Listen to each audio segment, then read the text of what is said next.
Graça e paz a todos.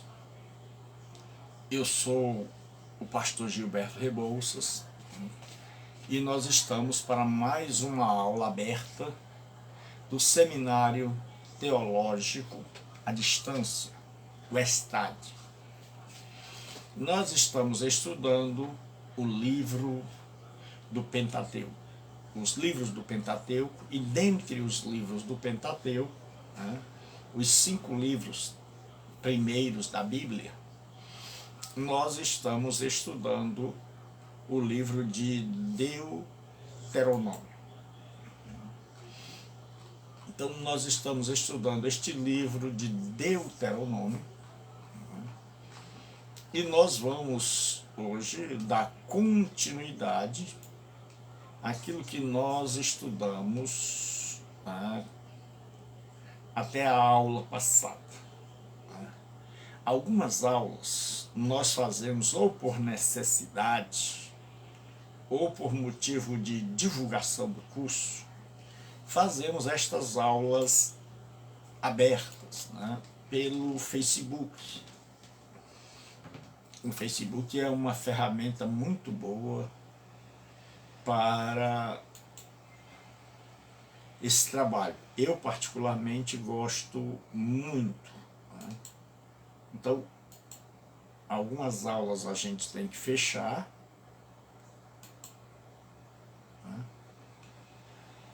mas você pode se matricular caso você queira. Este seminário foi projetado, planejado para pessoas que desejam fazer um curso de teologia,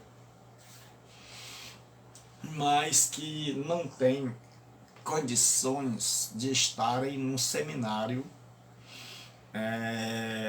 presencial. Então, este seminário foi elaborado pensando em pessoas assim.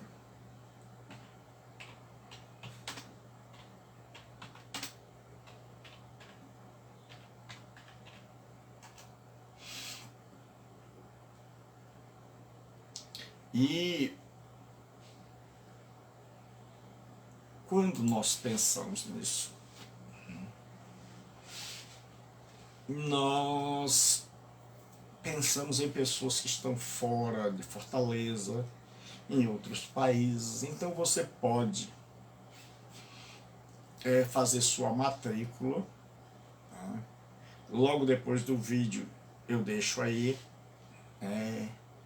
Se você estiver fora do Brasil, você coloca 55. Se você estiver fora do estado do Ceará, você coloca o código 85. Aí o 9, que é de todo telefone. Aí o número mesmo é o WhatsApp. 9604. Então vamos ao que interessa. No capítulo 20 nós estamos de Deuteronômio. Então nós vamos ver aqui no capítulo 20 a questão relacionada com esse texto.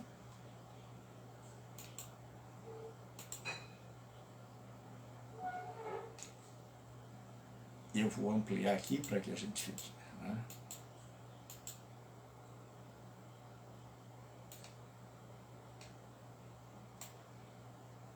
Então diz assim o capítulo 20, que são as leis, os regulamentos referente à guerra. Até hoje tem os chamados crimes de guerra. E como antigamente as coisas já eram bem direcionadas. O que nós temos hoje no Ocidente tem sua origem nessa cultura judaico-cristã. Isso que tanta gente despreza, tanta gente acha a Bíblia um livro obsoleto. Deus abençoe a irmã Keire. Tanta gente acha a Bíblia um livro ultrapassado. e não percebe que tudo que nós temos de herança ocidental vem da Sagrada Escritura.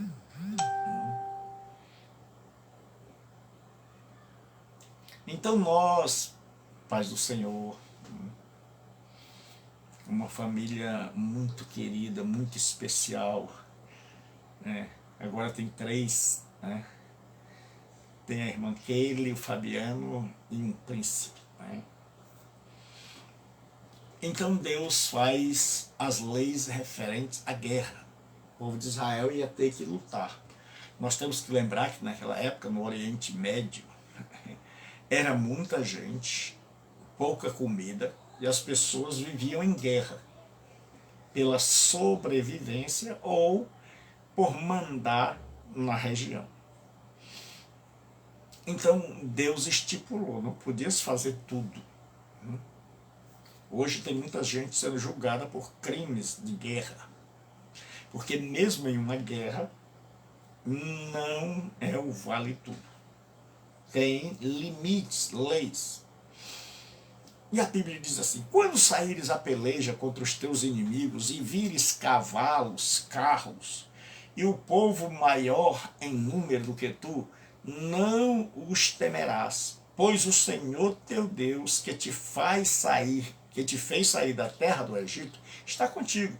Quando vos achegardes à peleja, o sacerdote se adiantará e falará ao povo, e dir-lhe-á: ouvi, ó Israel, hoje vos achegais à peleja contra os vossos inimigos, que não desfaleça o vosso coração, não tenhais medo, não temais, nem vos aterrorizeis diante deles, pois o Senhor vosso Deus é quem vai convosco a pelejar por vós contra os vossos inimigos, para vos salvar. Senhor nosso Deus e Pai, nós dependemos de Ti.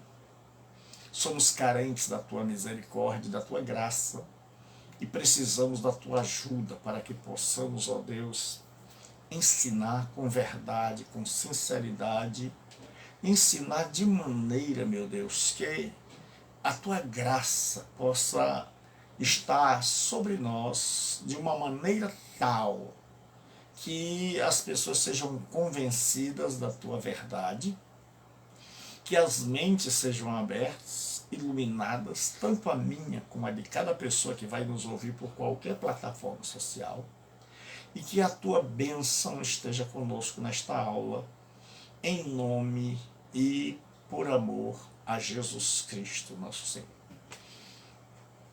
Então, quando havia a lei da guerra, a orientação era que a primeira palavra diante dos homens era a do sacerdote. Era uma palavra de incentivo. Antigamente, nós temos até os chamados salmos imprecatórios. Professor, o que é isso? Então, para você que não me conhece, eu sou o pastor e professor Gilberto Rebouças. E esta é mais uma aula do Seminário Teológico à Distância, o ESTAD. E você pode se matricular. 9203-7604.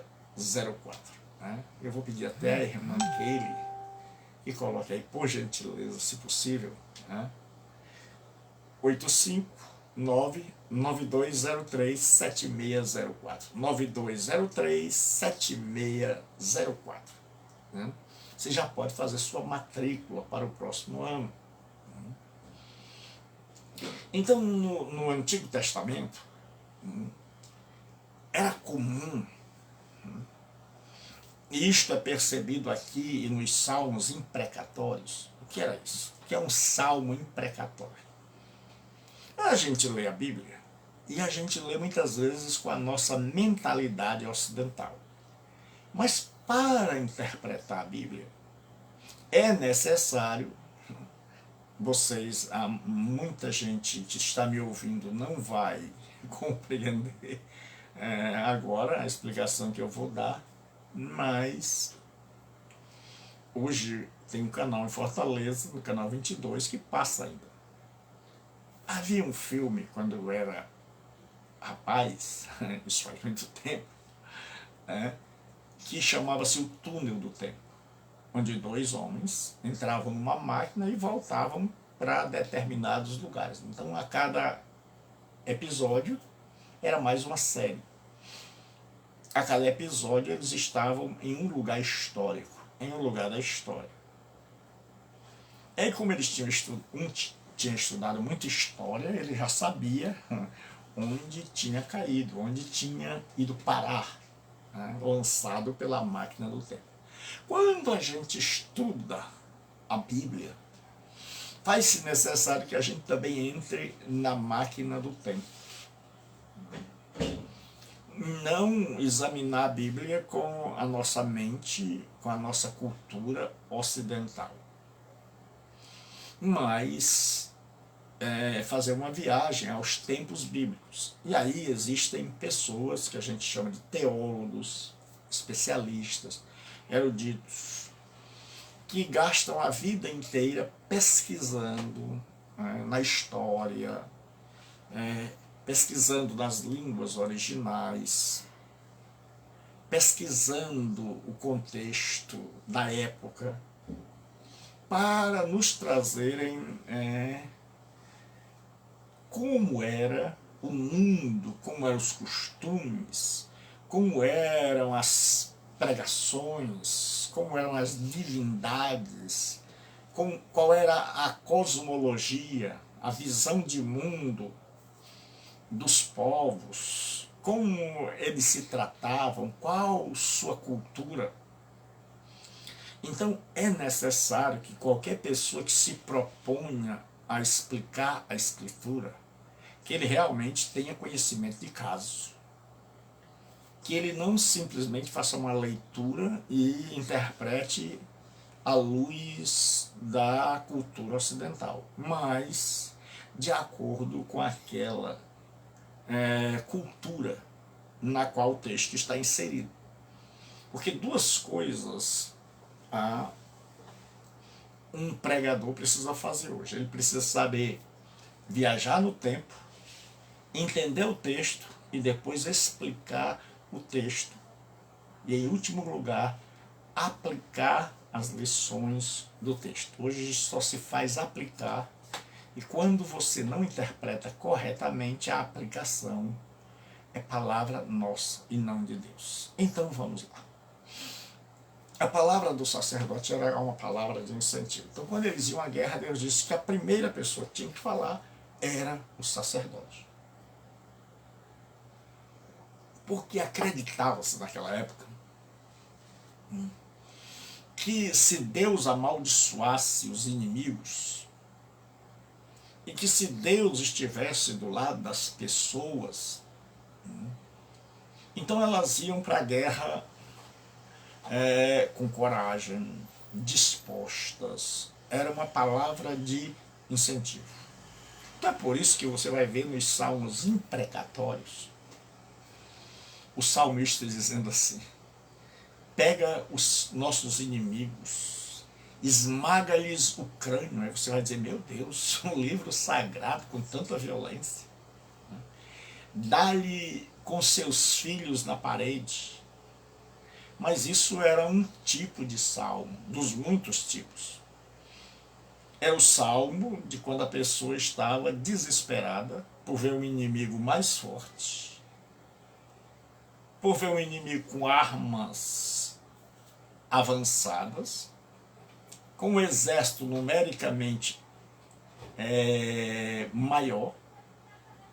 Então as pessoas apelavam para as imprecações, para pedir a Deus que fizesse aquilo que elas não poderiam fazer com o inimigo que estava à sua porta. Isso são salmos que nós não vamos orar hoje. Tem muita gente que acha que tudo que tem na Bíblia a gente vai fazer. Tenha cuidado para você não andar pedindo que Deus pegue os filhos dos seus inimigos e dê com eles na parede. Isso era um contexto de guerra.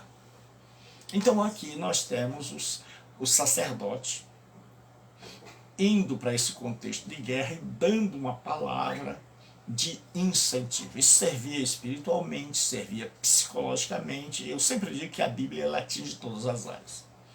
E socialmente. Espiritualmente, porque a fé das pessoas ela era ampliada. Obrigado, irmão. A fé das pessoas ela era multiplicada, o ânimo, a coragem. Psicologicamente, a pessoa ia se sentindo mais corajosa, mais confiante.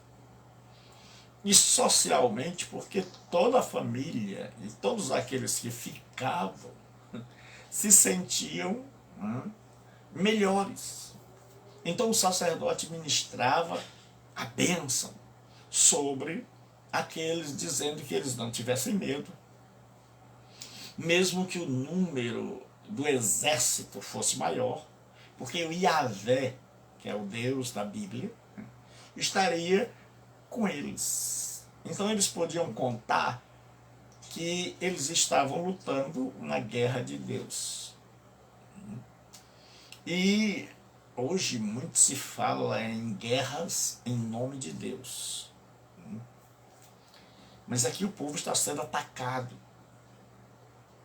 E Deus agora está ensinando a eles como proceder num caso desse. Então o sacerdote iria lá e daria uma palavra de incentivo. Então todo mundo ficava bem. E aí eles tinham a certeza de que o Senhor estaria com eles. Que é o caso de Balaão. Se você ler a Bíblia, o povo de Israel vai passando e é numeroso. E aí o povo de Moabe tem medo. E aí eles contratam Balaão, que era um profeta mercenário. Nada de novo debaixo do sol. Tem um monte de gente. Tem pastores, e eu sou pastor, que ficam chateados quando o povo detona, quando o povo fala mal de falsos pregadores, de gente que está aí para usar o Evangelho e a Escritura e até Deus para lucrarem como meio de vida. E aí o povo detona, faz chacota, zomba, faz ironia, sarcasmo. Eu nunca me preocupei com isso. E creio que nenhum verdadeiro pastor fica chateado. Quando, por exemplo, aqui em Fortaleza tem um programa que eu acho legal. De dois pastores, é claro que eles estão fazendo uma sátira. E diz assim, meu amigo e minha amiga, de onde você fala, que nós estamos direto da nossa sede. Então, quem não está atrás do dinheiro alheio, quem está servindo a Deus, não se preocupa com esse tipo de brincadeira, dá até risada. Agora, quem a palavra toca, aí fica mal, porque queimou o filme dele. Mas quando você faz certo, não tem o que temer. Não tem o que temer, certo? Porque quando a verdade entra pela porta da frente, aí tudo que é ruim sai lá pela porta dos fundos. Entendeu? Tudo que não presta, a verdade entrou pela porta da frente, tudo que não presta vai lá pela porta dos fundos. Então vamos lá. Tinha o general, agora era a hora dos chefes, dos capitães, eles dizerem tipo de gente que não podia, que estava isento da guerra. Porque naquela época todo mundo queria ir. E era um mundo de honra e de desonra. Então era uma honra você morrer numa guerra. E era uma desonra você ficar em casa, porque aí parecia que você era uma mulher. Porque quem ficava em casa eram as mulheres. Os homens todos estavam na guerra, então todo mundo queria ir. Mas aí, Deus é maravilhoso, ele estipula leis e ele isenta algumas pessoas. E ele isenta quem comprou uma casa e não usufruiu. Né? Então, os oficiais diziam, se você comprou uma casa, mas não usufruiu ainda, você não morou nela, né? Você ainda não desfrutou de todo o trabalho que você teve, de todo o investimento, então volte, vá para a sua casa, né? E usufrua da sua casa para que você não venha morrer na terra e outro usufrua em seu lugar. O segundo tipo de gente era aquele que plantou uma vinha, mas ainda não colheu.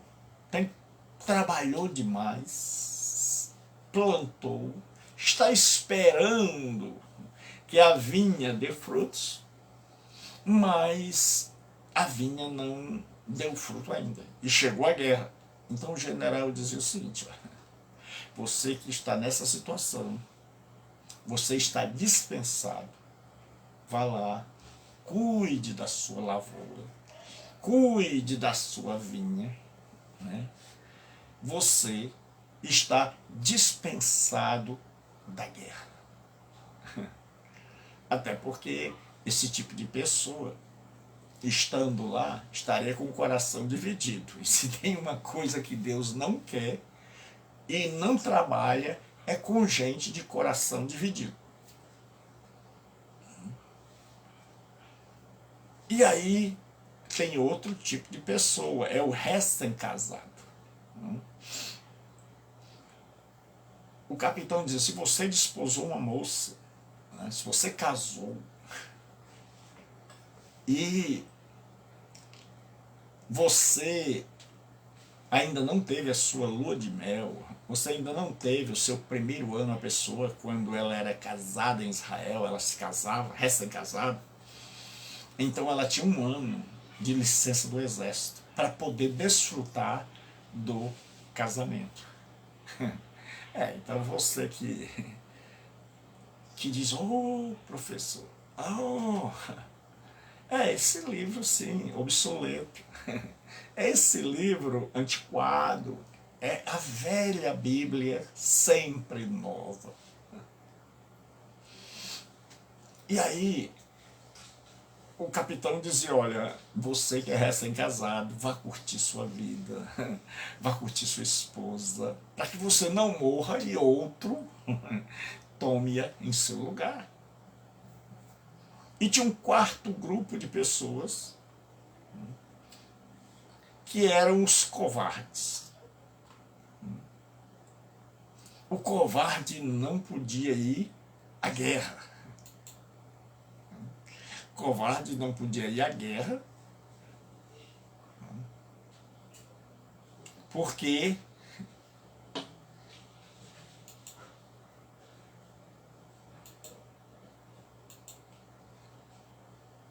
Deus diz, olha, mas o covarde, olha o que está escrito aqui. E continuarão os oficiais a falar, dizendo, qual homem medroso e de coração tímido vai e torne-se para a sua casa, para que o coração de seus irmãos não se derreta como o seu coração. Então tinha 3 positivos e 1 negativo. Eles davam liberdade às pessoas covardes, aquele que estava tremendo, para que ele, na hora da peleja, na hora da batalha, não tivesse medo, não entrasse em desespero e colocasse todo o exército numa situação constrangedora e numa situação igual a dele.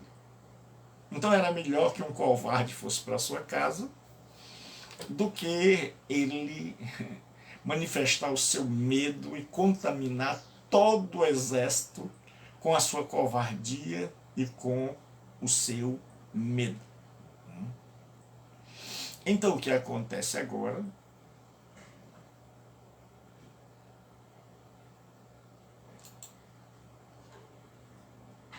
é que nós temos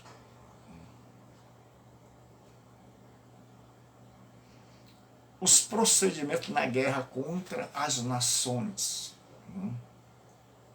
distantes. Deus vai mostrar como é que se lida, como Israel lidaria quando nações distantes o atacassem e quando eles tivessem que lutar contra as nações que estavam próximas, que eram conhecidas como nações cananeias, 7 povos que habitavam a região de Canaã. Então, primeiro Deus vai dizer sobre como com as nações distantes. Ele diz, quando você tiver cercado uma cidade, primeiro proporás a ela paz. Então a primeira opção era de paz, era de propor um tratado. Você se rende, e aí não há guerra, não há morte. Você vai ser vassalo e você paga tributo. Mas Deus diz o seguinte: se esse povo não aceitar a paz oferecida, então o exército devia vencer aquela batalha, e vencendo os homens morriam, e as mulheres, crianças, animais eram os despojos, eram o lucro da guerra que eles deveriam trazer. Agora Deus diz que há um regulamento contra nações cananeias. Canaã tem 7 nações que fizeram todo tipo de aberração. Os cananeus encheram a paciência de Deus, transbordaram o cálice da paciência de Deus. E por isso Deus está usando Israel para tirá-los de lá. E depois Israel vai cometer erros semelhantes. E Deus vai tirar Israel através dos assírios e babilônios. Porque Deus é o justo juiz, Ele é quem manda. A história da humanidade não está como um navio no mar, sem controle, sem governo, mas a história da humanidade está debaixo do controle de Deus. Então nós vamos continuar.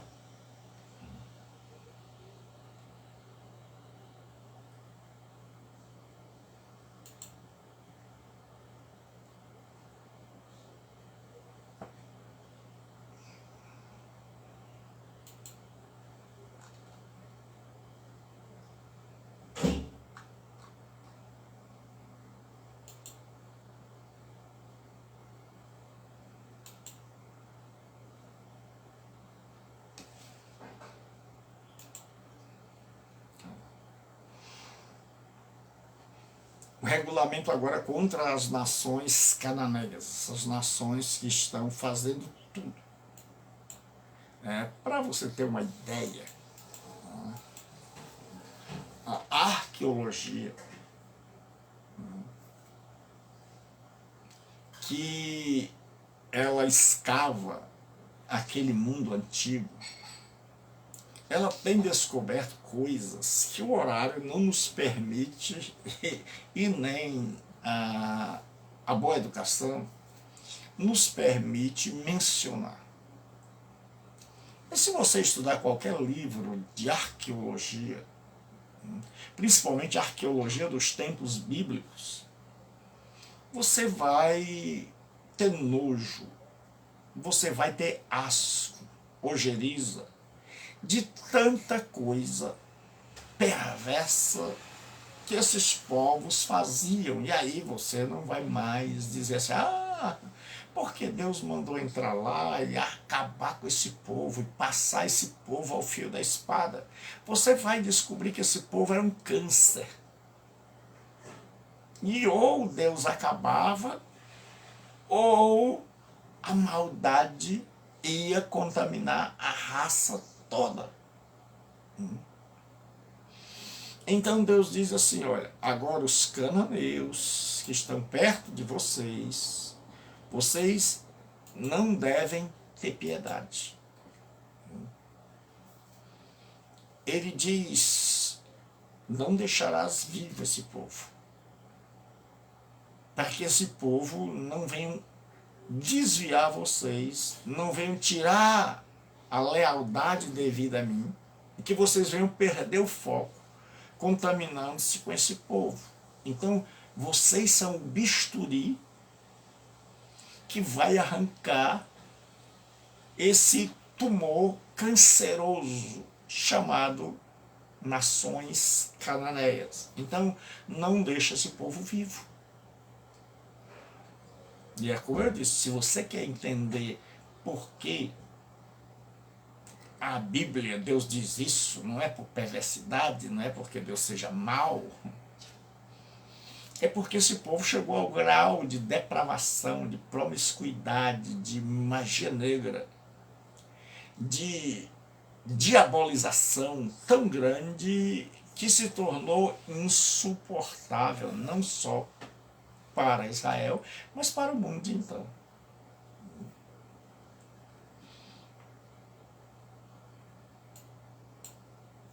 Então agora nós temos o regulamento para a construção das rampas contra as mulheres. O que eu acho tremendo é que na Bíblia tem uma teologia da flora e da fauna, a teologia ecológica.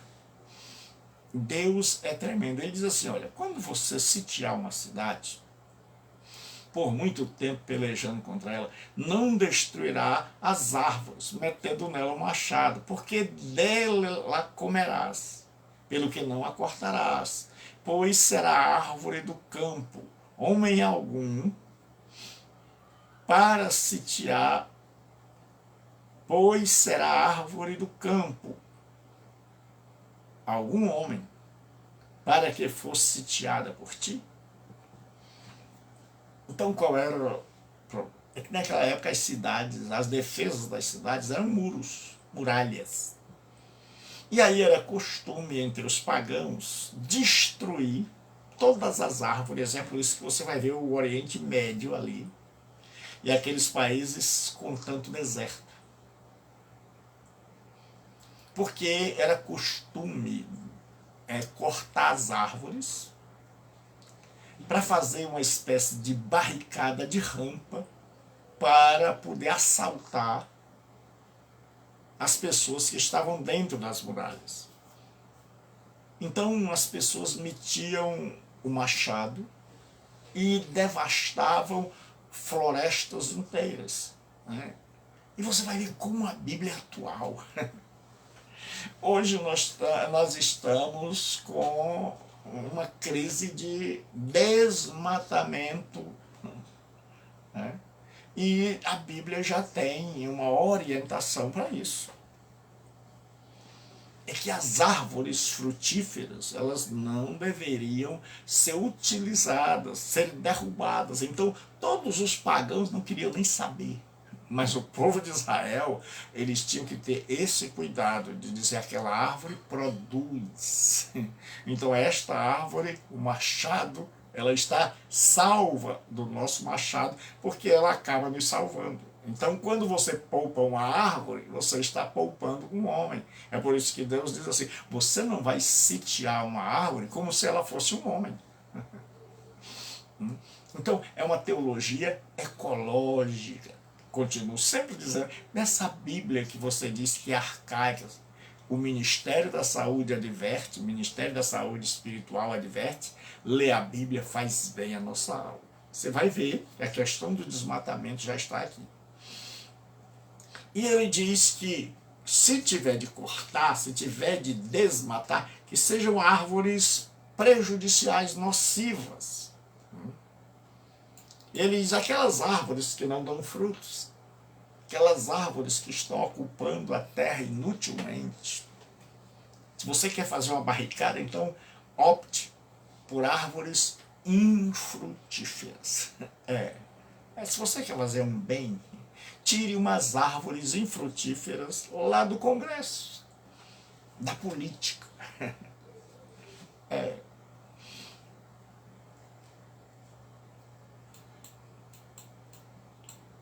Então, agora existem várias leis que Deus vai dar. Leis porque Deus sabia que muitas coisas iam acontecer e o povo de Israel tinha que ter um norte, uma orientação no que fazer.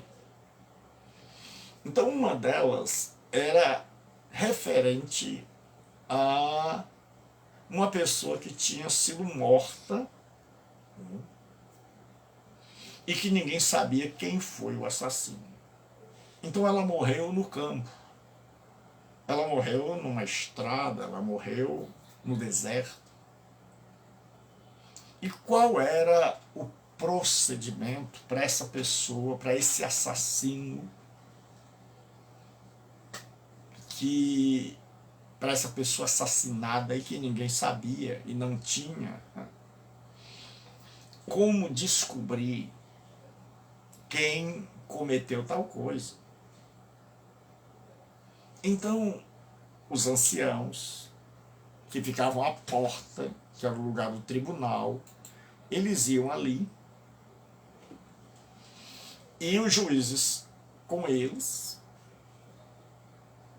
e eles faziam uma medição para saber de onde o cadáver foi encontrado até a cidade mais próxima. Porque se deduzia o seguinte: alguém daquela cidade matou, porque era a cidade mais próxima. Esse era o pensamento naquela época. Tinha um vingador de sangue, era o homem responsável por matar quem matou alguém. E aí, quando o vingador de sangue pensava, toda a sociedade via alguém morto, então ele imaginava que quem havia matado era da cidade mais próxima. Então toda a cidade estava sob suspeita. É como se dissesse assim: rapaz, foi você? Foi o fulano? Foi o Beltrano? Quem terá sido? Quem será o assassino? Porque se ele teve coragem de fazer lá fora, ele vai ter coragem de fazer aqui na cidade.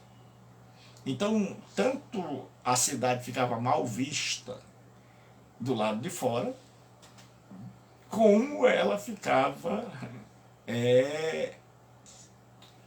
em turbulência interna. As pessoas, cada um olhando para o outro como se o outro fosse um assassino.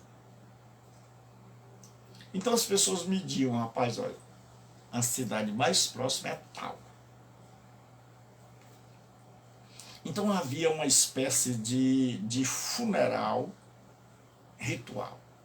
Eles levavam um animal que ainda não tinha sido usado na agricultura, simbolizando a pureza, não tinha sido maculado pelo homem, para uma fonte de água que também ainda não tivesse sido usada para irrigação.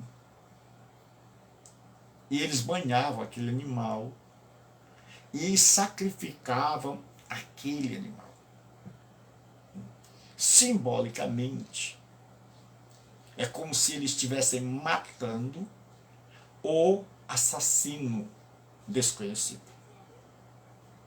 Então isso, como eu sempre digo, trazia coisas espirituais, psicológicas e sociais. Espirituais porque a lei dizia olho por olho, dente por dente. Então, já que não se sabia quem matou, e não tinha como se saber, então alguém morreria no lugar daquele criminoso. Então, para todos os efeitos, aquele criminoso tinha recebido a pena de morte quando aquele animal foi executado em seu lugar. Isso era muito comum nos tempos antigos. Então todos ficavam espiritualmente acreditando o seguinte: olha, o criminoso, ele vai receber a sua pena. E essa pena está simbolizada nesse sacrifício psicológico, porque as pessoas se aquietavam. O Vingador dizia: já que esse desconhecido que eu vou perder meu tempo procurando, que ninguém sabe quem é, que não existem as modernas técnicas de reconhecimento do crime, como tem hoje, então aquela pessoa descansava e dizia: ele está morto. Era caso arquivado. E socialmente, porque as pessoas se aquietavam. E ninguém mais ficava olhando, né, para aquela cidade como uma cidade que era uma cidade injusta, perversa, mas era uma cidade da justiça. E internamente aquela turbulência se aquietava. As pessoas passavam a viver, a voltar à sua rotina. Então veja como a Bíblia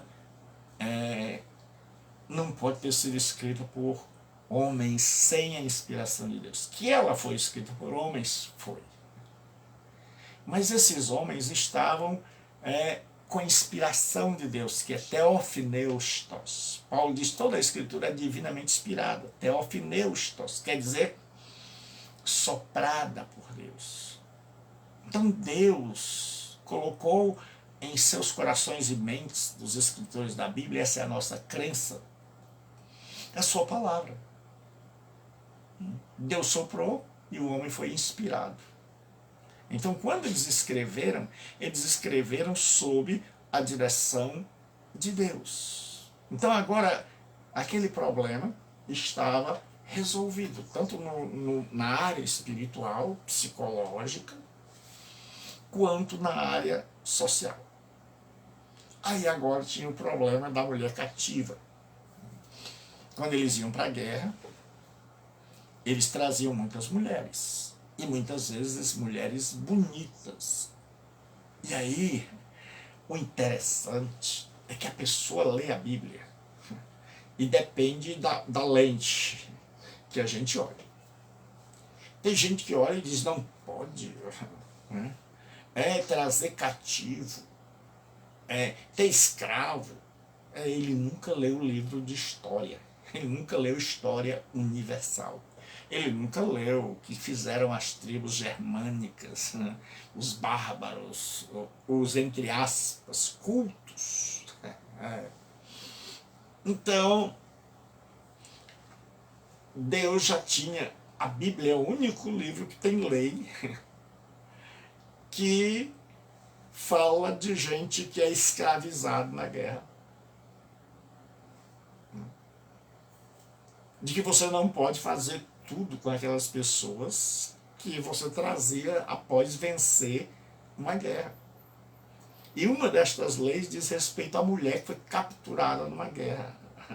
O país dela perdeu, ela sobreviveu, mas foi levada como cativa.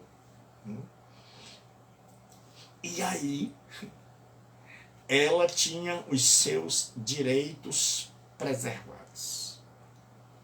Em primeiro lugar, Deus disse que ela tinha 1 mês para ter o luto dela. E diz assim,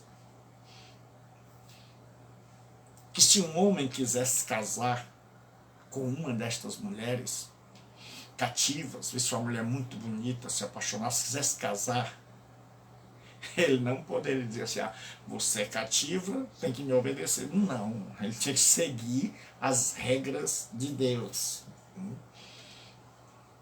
Então ele diz: e te afeiçoares a ela e quiseres tomar por mulher, então a levarás para casa, e ela rapará a cabeça e cortará as unhas, Isso aqui era símbolo do luto, era o luto antigamente. Então ela tinha que ter luto pelo marido, luto pelos pais, luto pelos parentes que ela perdeu, pelos amigos. Então ela tinha direito, ela tinha um mês para ela ter o seu luto, que é o que a gente chama na psicologia de um ritual de passagem, que na pandemia se perdeu muito, que muita gente ficou triste porque não teve esses rituais de passagem, onde a pessoa sepulta alguém, ela chora, ela tem uma dor, mas depois aquilo é esquecido e com o tempo a dor diminui, é cicatrizada. Então estes rituais de passagem têm esta utilidade, que na pandemia não, que é o caso de pessoas que o corpo não é achado, então a família fica sofrendo a vida toda porque não houve esse desligamento, um ritual visível que internalizasse esse rompimento, esse corte do cordão umbilical. Então Deus diz assim, deixa que ela tenha o luto, depois que ela tiver o luto. Então ela levarás para casa e ela rapará a cabeça, cortará as unhas e despirá o vestido do seu cativeiro e ficará na tua casa e chorará seu pai e a sua mãe durante um mês. Então agora ela tem, o primeiro direito dela é o luto. Ela tinha direito. Aí você diz assim, mas eu nunca tinha pensado por esse lado, de que um cativo de guerra tem direitos, que hoje se chama direitos humanos. Entendeu, meu amigo?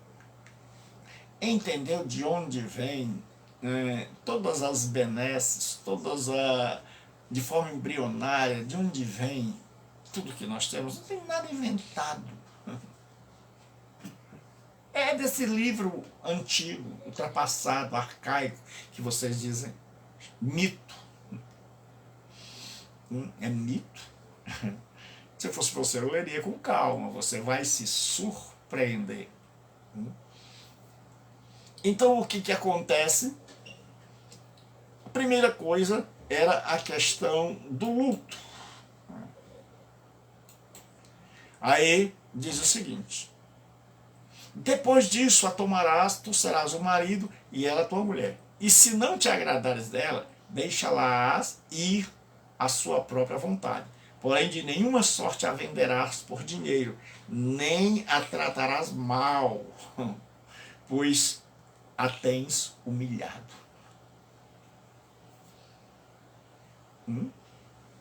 Isso aqui é lei de feminicídio. É direitos da mulher. Você diz, pastor, naquela época eu pensei que era a lei Maria da Penha. Mas é Bíblia Sagrada. O que acontece?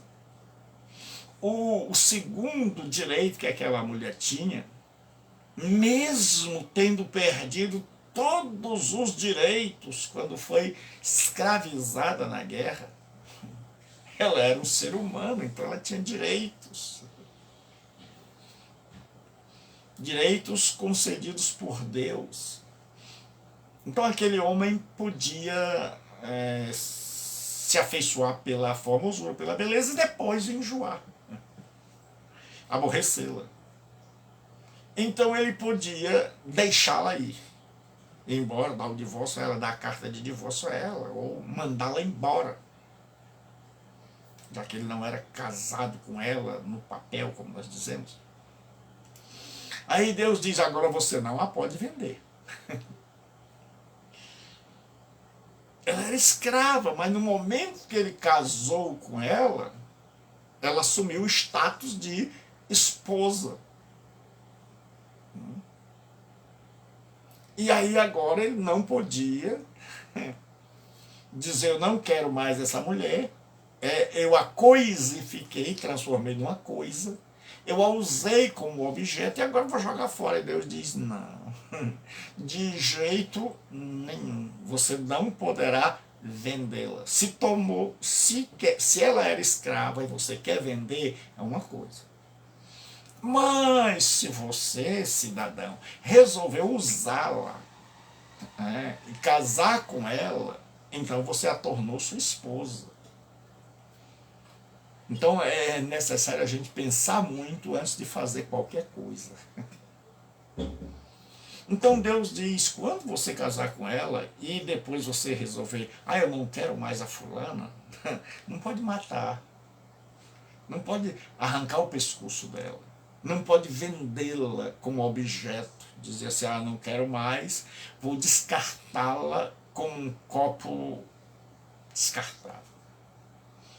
Não, ele diz, porém de nenhuma sorte a venderás por dinheiro, nem a tratarás mal. Que tinha aquele que dizia assim, eu vou me vingar. Eu vou me vingar, eu não gosto dela, então eu vou fazer da vida dela um inferno. Quem faz a vida dos outros inferno é o diabo. Quem inferniza, o sujeito do verbo infernizar, é o diabo. E aí, Deus diz assim,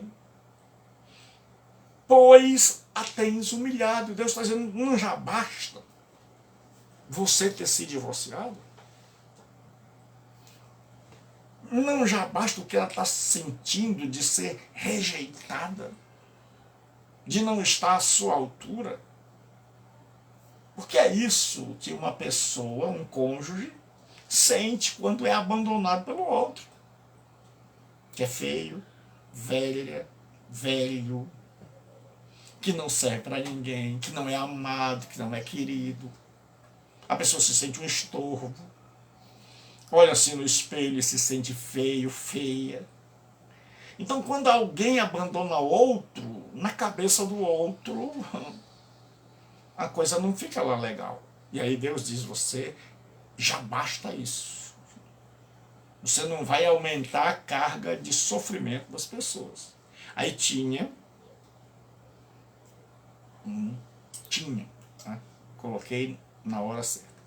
Então na próxima semana nós vamos continuar aqui o direito dos primogênitos. Certo? Então eu vou parar por aqui e nós vamos na próxima semana continuar sobre o direito dos primogênitos. Que Deus abençoe, fique com Deus, em nome de Jesus Cristo, nosso Senhor.